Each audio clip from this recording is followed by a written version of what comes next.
Katta oila uchun 2 qavatli hovli qidiruvmidingiz? Zo'ridan topib qo'ydim. O'zbekona mahallada joylashgan 7 sotix 8 ta xonadan iborat Yunusobod tumani Hasanboy Sharq haqiqati mahallasida joylashgan. Orientirimiz 313-maktab bo'lyapti. Mahallamizni qaranglar, juda ham fayzli, juda ham tinch mahalla, bagati mahalla, tayyor asfalt qilingan ekan. Binoyimiz bo'lsa 2 qavat 3 urvilli bino, pishgan, g'ishtdan ko'tarilgan.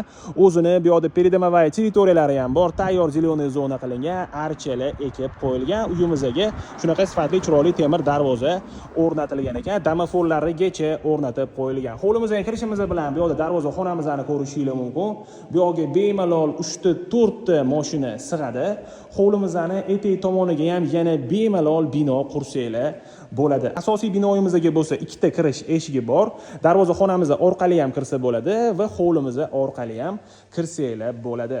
Hovlimizda shunaqa chiroyli qilib zelenaye zona qilingan, italyanskiy archalarni ko'rishingiz mumkin. Mevali va manzarali daraxtlar tayyor ekib qo'yilgan ekan. Bu yoqga bo'lsa shunaqa naves qilingan, skameykalargacha o'rnatib qo'yilgan. Gaz, svet, suv hamma kommunikatsiyalari bor. Kanalizatsiyani o'rniga bo'lsa kolodit qilingan, lekin mahallamizda kanalizatsiya o'tgan ekan, bemalol ulab olsanglar bo'ladi. Uyimiz katta oila uchun mo'ljallangan, 2 ta oila ham maza qilib yashasa bo'ladi.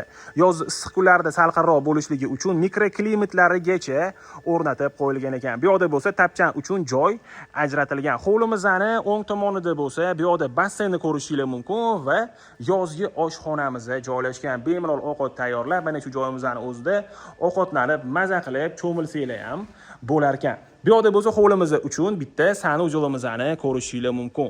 Binoyimizga bo'lsa aynan mana shu eshigimiz orqali ham kirsa bo'ladi. Hozir endi sizlar bilan birgalikda binoyimizning ichiga kirib, xonalarini ham ko'ramiz. Binoyimizga kirishimiz bilan bu yoqda bitta shunaqa katta prixoshkamizni ko'rishingiz mumkin. Bu yoqda stroyniy mebellargacha o'rnatib qo'yilgan. Bu yoqda bo'lsa binoyimizga kirish ikkinchi eshigimiz bor. Bu yoqdan bo'lsa podvalga tushsa bo'ladi. Podvalimizda bitta katta xonamiz joylashgan, как жилой qilib qo'yilgan va kladovkalarimizni ko'rishingiz mumkin. Binoyimizga kirishimiz bilan chap tomonimizda bo'lsa shunaqa katta holimiz joylashgan. Bu yoqdan ikkinchi qavatga chiqiladi. Ikkinchi qavatlarimizni videomiz davomida sizlarga ko'rsatib o'taman. Holimizda bo'lsa shunaqa chiroyli qilib divanli zona qilingan ekan. Bu yoqda oshxonamizni ko'rishingiz mumkin. Oshxonamizning o'zida bemalol ovqat tayyorlab va oila davrasida televizor ko'rib, ovqatlanib o'tiradigan joy qilib qo'ysanglar bo'ladi. Uyimiz chiroyli qilib ta'mirlangan. Bu yoqda birinchi qavatimiz uchun общий sanuj-jo'limizni ko'rishingiz mumkin. Bu yoqda kir mashinani, bu yoqga shunaqa stroyniy mebel yasattirilgan. Ichkari tomonda bo'lsa sanuj-jo'llarimiz joylashgan.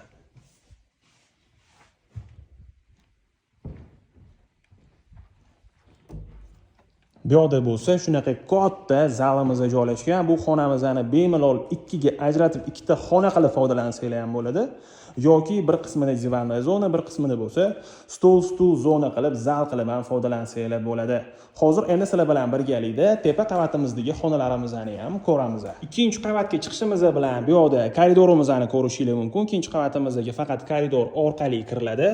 Ikkinchi qavatga chiqishimiz bilan birinchi xonamiz bu yoqda spanyamiz bo'lyapti. Uyimizni isitish uchun shunaqa chiroyli, sifatli radiatorlarni ham ko'rishingiz mumkin. Uyimizda yashash uchun tayyor holatda.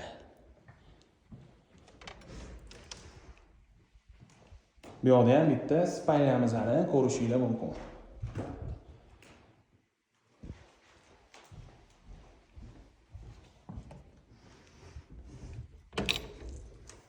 Bu yoqda bo'lsa детская spanyamiz joylashgan.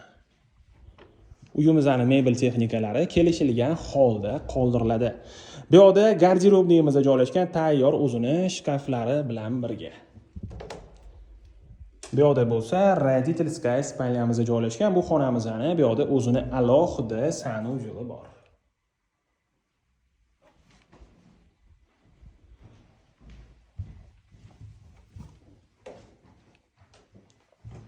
Koridorimizning oxirida bo'lsa, bu xonamiz kabinet uchun mo'ljallangan ekan. O'zingizlarning xohishingizga qarab kabinet, детская spanya yoki kutubxona qilib ham foydalansanglar bo'ladi. Uyimizning joy egalari 350 ming dollar deyishyapti. Yana kelishadigan joy bor ekan, bemalol murojaat qilsanglar bo'ladi. Telefon raqamlarini yozib qoldiramiz.